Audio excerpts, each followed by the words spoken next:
the one God to whom all praise is due, the Lord of the world, the finder of us who were lost, and the life giver to us, a people who are mentally dead in the grave of ignorance. We thank Allah for his coming in the person of Master Farad Muhammad, to whom praise is due forever.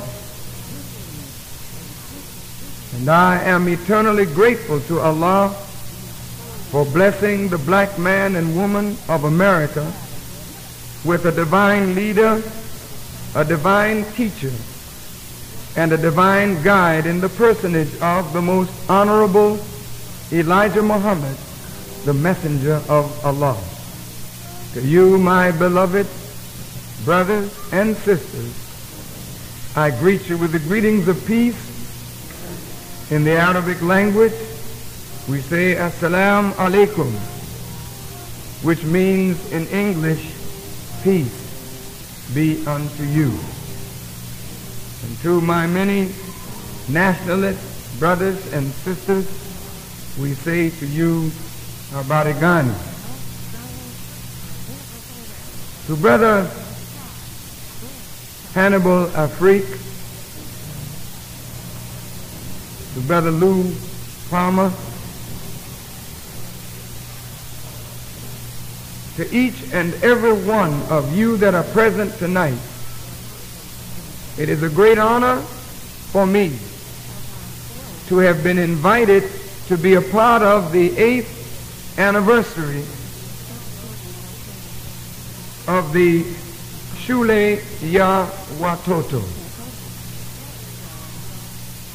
at a time when American education is in revolt against itself, at a time when in the city of Chicago, the city school teachers are in defiance of their court and remain on strike. And the city of Chicago school children are out of school. At a time when increased police presence must be necessary in every school in order for some kind of order to be there. At a time when students are attacking the teachers, permanently maiming some of them. At a time when students across the United States are even raping some of their teachers, or are being seduced by their teachers, both male and female. At a time when drugs are being passed not in high school, but in grammar school. At a time when the American educational system is at its wit's end to solve its problems, we meet here tonight to pay tribute to a black school, a school set up by black people who understand the necessity of our having our own school. For if a man would put his money in banks where thieves cannot get in to rob him or her of their wealth and substance, why should we put our children in the hands of our enemies to have their minds systematically destroyed? We have to answer for this. Some say it is against the law to keep our children at home. We must give our children education. And that is true. But Jesus said in the scriptures, you can tell a tree by the fruit it bears. And if we can tell a tree by the fruit it bears, we can tell the worth and value of an educational system by the product that it produces. And if we examine the product of the white American educational system, there we find a damning indictment of the whole educational process in white America. So tonight, for the few moments that we shall be in front of you, we want to examine the American educational system. We want to examine the times and see whether the education that black people are being given from grade school to college is equipping us to seize the time or to face the hardships of this critical hour. And since the subject is advancing the liberation movement in the 1980s, we want to see whether the American educational system is equipping black people to advance the struggle for liberation, or is that educational system a deterrent to the struggle for liberation? My beloved brothers and sisters, have you considered, those of you who are 35 or 40 years old, that when we were coming along in school, everyone who graduated from grade school could read?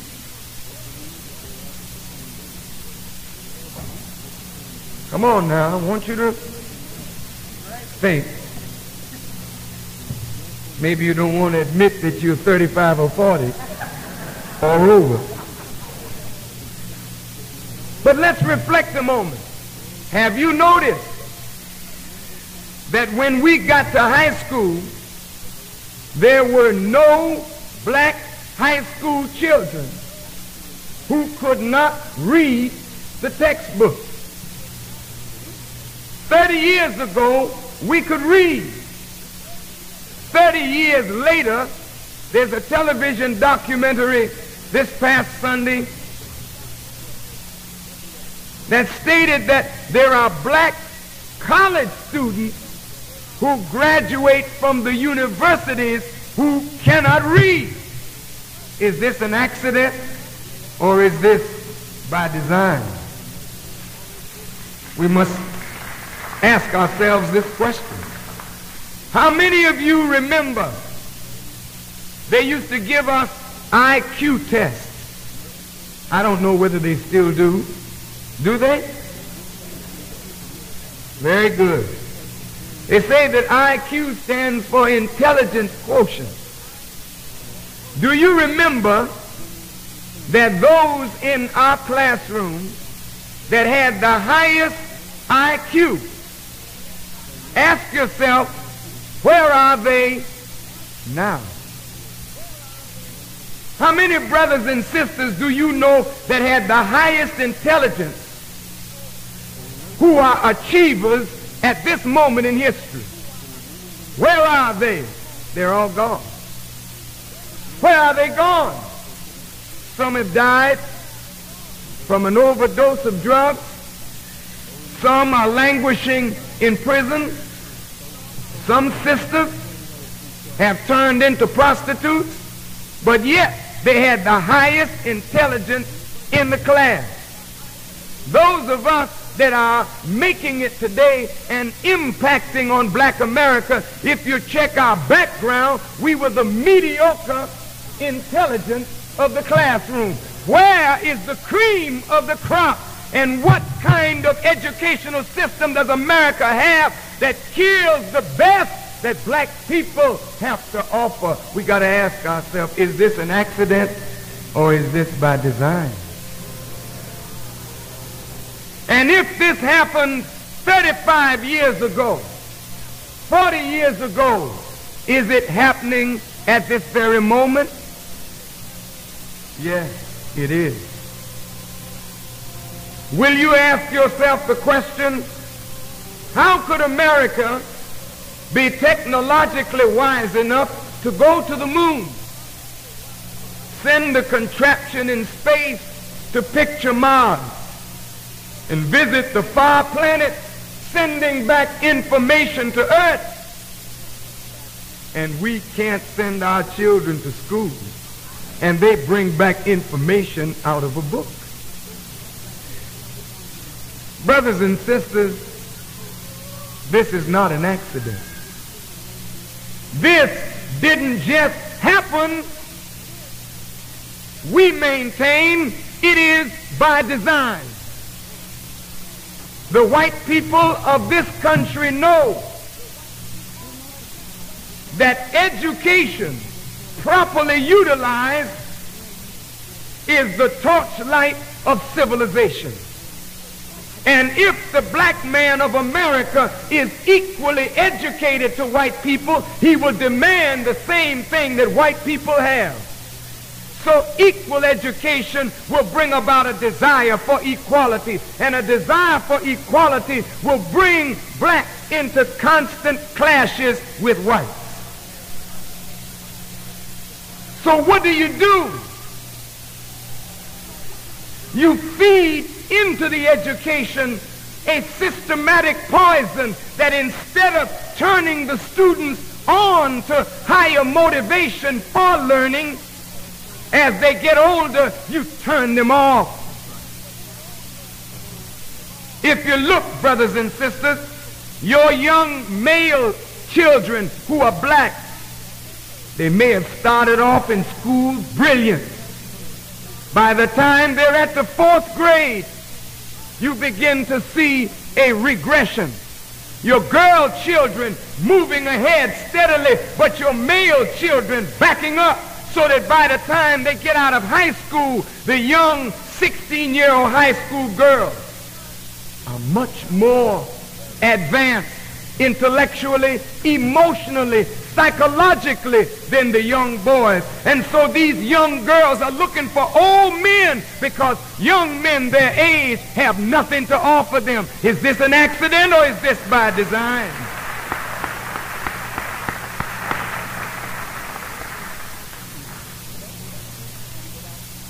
When we were coming along, we went to school, and the first grade that we went into was called the Kindergarten.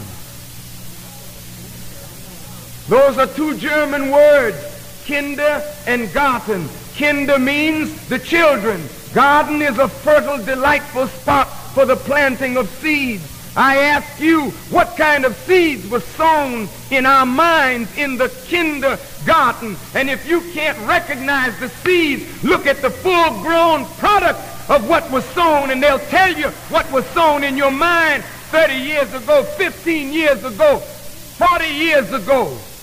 So now you're a grown man and a grown woman and can't do nothing for yourself but sit and beg the white man to do everything for us. That's an indictment against the white American educational system. Let's go back to kindergarten for a moment. When you go to kindergarten, they begin telling us nursery rhymes that have no place in the world of reality. They're beginning to feed young minds with unreal thoughts. Cats talking, mice thinking and planning, lions talking. It's only natural then that you would grow up and read the Bible and think that a serpent spoke to Eve, because you've been fed unreality from the time you came on the planet. So what is a little more unreality? So now you believe you're going to heaven after you're dead, because you've been trained to be a fool from the time you were put in school.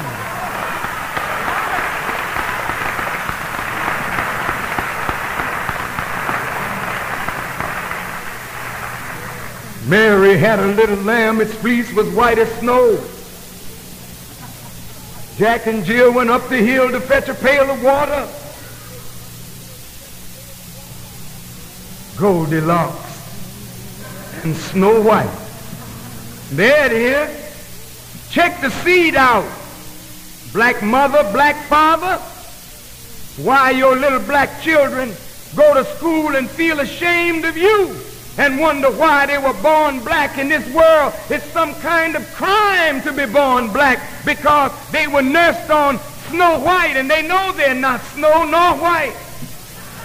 And they know certainly that they don't have any Goldilocks. In fact, some of them know they have no locks at all.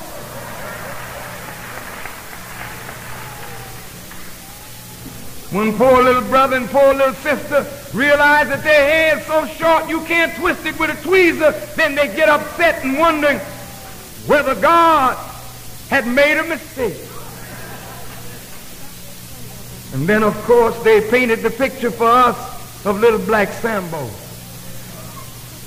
You don't ever have to worry about blacks going into Sambo's restaurant, because we've had such a bad experience with little black Sambo. Anything that reminds us of that, we drive right on by it.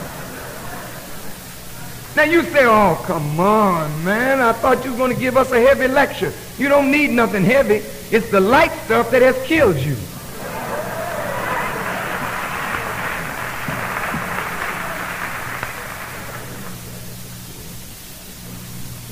By the time you grow just a little, you begin to realize that your blackness has caused you to feel inferior. You're not Dick and you're not Jane. And every time you look in your Dick and Jane book, you see white boy, white girl doing white things in a white world, and you wonder, where do you fit? And from the time you've been feeding your mind, or your mind has been fed, you've been trying to find your place in an alien world. And you grow a little bit older, just a little bit, and they're ready now to tell you about Santa Claus. And who is Santa Claus, dear little young student? He's the big fat white man that comes every 24th of December bringing toys to the little kiddies. And all year long, poor mom and poor dad scuffling, pinching money off the welfare check, doing everything that they can to try and give the child a decent Christmas.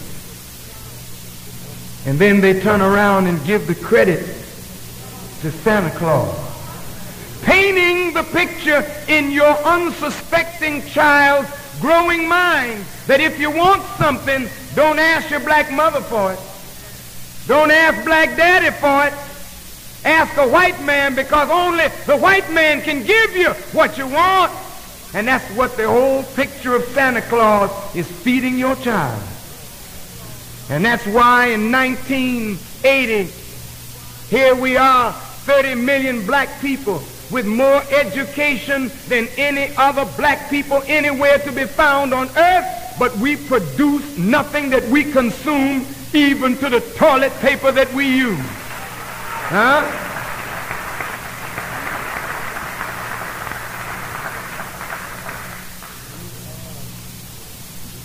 Is this by accident, or is this by design? By the time they finish with you in kindergarten, up to the 3rd grade, 4th grade, you begin reading a little history. That's the first time you find yourself. And where were you? In slavery. Who wants to look at themselves in a mirror as a slave? You say, man, ever since I've been looking at myself, I ain't been seeing nothing.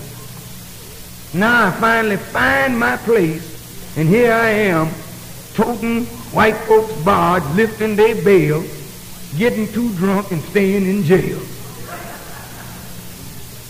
Now what is this sowing in your heart and in your mind? It's sowing in the heart and in the minds of black children the seed of self-rejection, self-hatred. So by the time you're a young boy or a young girl, you walk the street feeling that nobody wants you, nobody loves you, nobody cares, and then worst of all, you get the spirit and you don't care yourself. So when you look at something black like yourself, you look at something else that don't nobody care for, don't nobody love, don't nobody want. So it's easy to knock a black man down, easy to shoot another black man, easy to cut another black man or woman, because you've been trained to do that from the kindergarten right on up to 1980. Is this by accident or is this by design? Now, you're ready for church. And you go to church, and the other arm of the racist system begins to go to work. School has done its job. Law has done its job. Now religion must do its job. Are you against religion, Brother Farrakhan? No, sir. No, ma'am. No, I'm not. But I'm against anything that enslaves the mind of a human being and causes that mind to look inward with hatred against itself. By the time we finish a subtle education in religion, we are looking up to a Jesus who is white. Now you know they didn't have cameras 2,000 years ago. So if they got a picture of the Lord, they got it out of their mind. Is that right? Now, since they who are our teachers are white, they see the Lord in their own eyes, from their own perspective, but then they put that on you. Because you wasn't preaching no Christianity. For 300 years as a slave, they wouldn't allow our fathers to even read the Bible. And when they allowed us to read the Bible, the only thing that we were permitted to preach was, remember now, tell them, if we smite them on one cheek, turn the other. Pray for those that despitefully use you. If they ask you to go 1 mile, go 2. And remember, don't steal none of your master's corn. Not his chicken, nothing that is the master's. Be good, slave, and obey your master. That was the early preaching of the early preachers. And so the early preachers always had favor with the white man, as they do today, as long as they preach the white man's doctrine and not the doctrine of Jesus. Now you hear this? There's a whole world of difference between Jesus' doctrine and what is being preached in the churches today. I want you to know and understand this, brother and sister. If Jesus opened the eyes of the blind, made the deaf hear, the dumb speak, the lame walk, cleansed the leper, and raised the dead to life, and you got the same message in the church today that Jesus taught 2,000 years ago, how come you got eyes and can't see? How come you got ears and can't hear, got a tongue and can't speak? You got hands and they don't work for you. They don't fight for you. They don't feel for you. All that you have, you give it to your enemy and nothing to yourself. If you got the same message that Jesus had and gave 2,000 years ago, he would never have to say, you shall know the truth, and the truth shall make you free. You would be free right now if you had the true message of Jesus.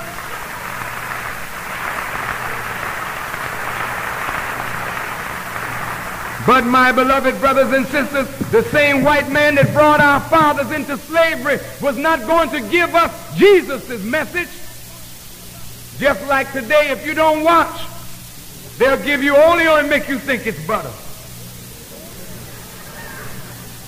They'll give you a concentrate and say that's the real orange juice. They're masters of synthetics. And they've given you a synthetic education, synthetic religion. And we today, under synthetic education, synthetic religion, synthetic politics, synthetic law, live a synthetic false life. You're not real people anymore. You're false people. You skin and grin. You showboat and you act But when are you and I going to be real men, real women, real people with real love and concern for one another? That will never happen until you get real education, real knowledge.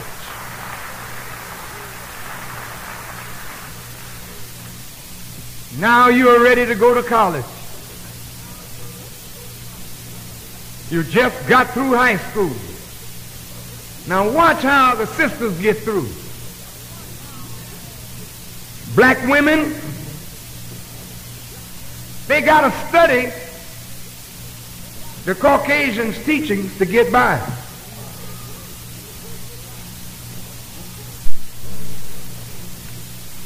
They don't have athletic scholarships. Because the big money in college is football and basketball, some track.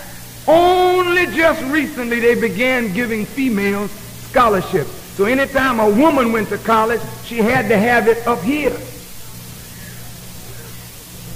Now think, brother.